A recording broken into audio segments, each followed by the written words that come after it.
আসলে আপনাকে বলি, ইটভাটা আইনের মোট 29টি ধারা আছে, 19টি ধারা আছে।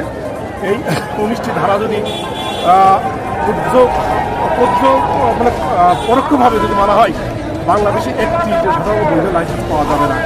কারণ প্রত্যেকটা ইটের ভাটার পাশে স্কুল, কলেজ, ঘরবাড়ি অবস্থিত, স্কুল, মসজিদ অবস্থিত।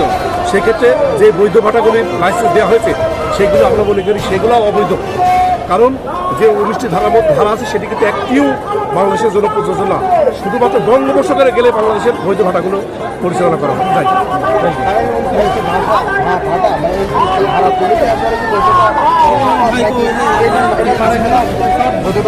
যে 19টি ধারা আছে সেটি যদি সংযোজন বিয়োজন করা হয়, অবশ্যই বাংলাদেশে বৈধভাবে ভাটা পরিচালনা করা সম্ভব। আরেকটি বিষয় আমি মানে পরিবেশ বান্ধবভাবে যদি সরকার আপনাদেরকে প্রস্তাবনা দেয় ভাটা মালিকদের, তাহলে ভাটা মালিকরা মানে নিজে একটু বেশি ভাটা আজকের আন্দোলনটা মূলত সেই কারণে সরকার আমাদেরকে পরিবেশ বান্ধবভাবে যেভাবে আমাদেরকে নির্দেশনা দেবে সেইভাবে আমরা সরকারের নির্দেশনা মেনেই আমরা ভাটাগুলো পরিচালনা করতে চাই।